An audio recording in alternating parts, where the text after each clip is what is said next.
Folks, I know I already made a video today, but this is huge breaking news. This just happened.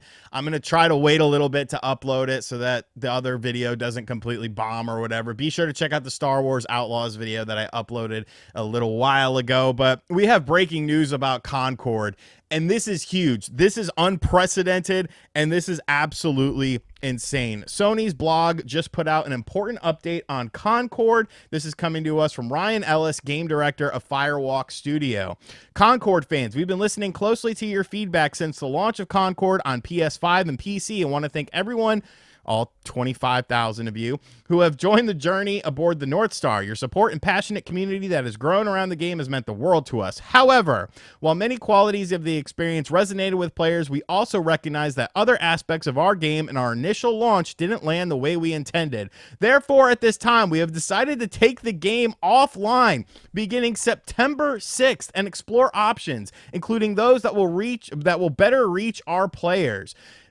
While we determine the best path ahead, Concord sales will cease immediately, and we will begin to offer a full refund for all gamers who have purchased the game for PS5 or PC. If you purchase the game for PlayStation 5 from the PlayStation Store or PlayStation Direct, a refund will be issued back to your original payment method. Customers who purchased from other digital storefronts will also be refunded. And then they go into kind of how you're going to get refunded with this, and that's it, dude.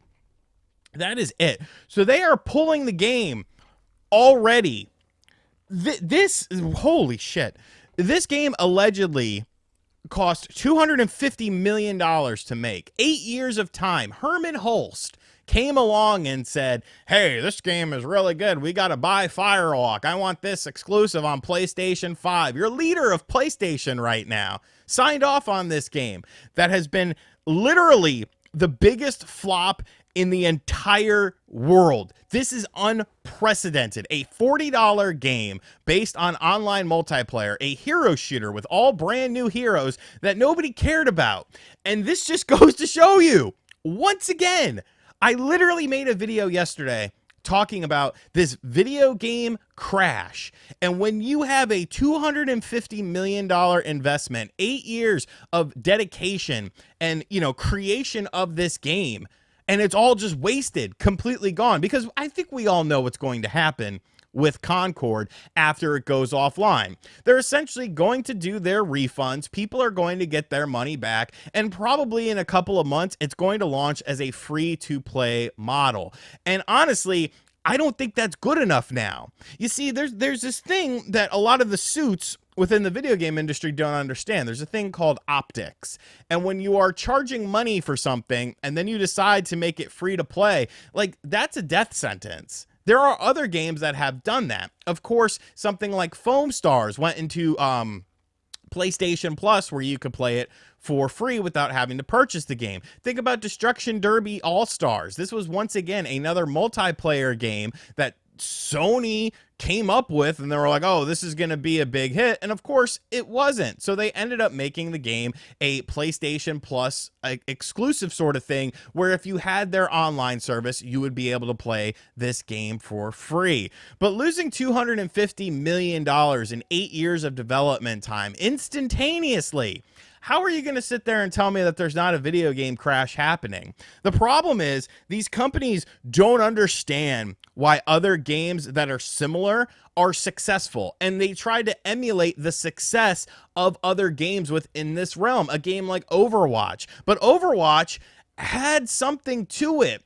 It was different. It was unique when it first came out. But with these long development cycles of these games, 8 years roughly, to make a game like Concord, and then the game comes out and it's outdated, it doesn't do anything different, it doesn't hit with an audience, and you try to charge money for this, like, you're going to be screwed. And who's going to be affected by this? Is it going to be the CEOs? Is it going to be the higher up people? No. All of the blame is going to go to the development team, because they're the ones who did what they were told to do. They were told to make a game in this sort of style. People are going to bring up the whole DEI sort of thing with the interesting cast of characters and say that's why this game failed. I mean, I really don't think it did. Did it play a role? Probably a minuscule role. But I think the bigger factor is it's taking away all of this sort of, stuff to assimilate with the characters and, put them in these pigeonholes or whatever.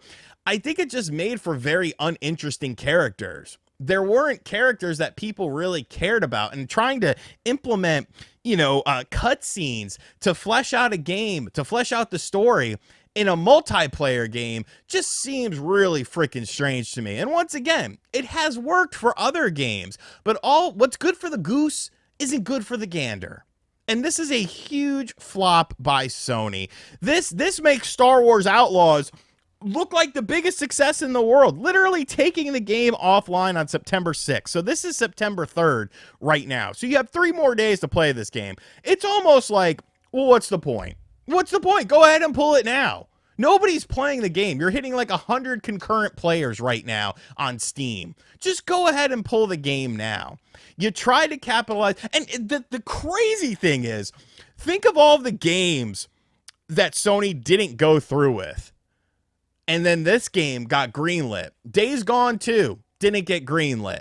Last of Us Factions Part 2 didn't get greenlit. But this slop did. This did. And this is the bigger overarching story with the video game industry. There is a serious disconnect with a lot of companies when it comes to their consumer base and their player base and what their gamers actually want. And all because Helldivers 2 is a success, because, I mean, that game did extremely well, doesn't necessarily mean you've got your finger on the pulse of these live service games. There's only so many live service games that people can handle. There's only so many live service games that people can dedicate time to, because you do have to put a lot of time into these games to understand the meta of the different characters, the layouts of the levels and stuff like that. It's not something like a Call of Duty where you could just kind of jump into it and play it willy-nilly. This is obviously geared for a more competitive audience, but you don't have anything for the competitive audience to play here. You don't have any sort of mechanic that makes things interesting or makes things unique or makes people want to pay $40 when there are games that do the exact same thing for free. Man, this is crazy. This is absolutely crazy. I have never, in 39 years of Lawbreakers, lasted longer than this. There's literally no online big budget game that has ever lasted this short amount of time.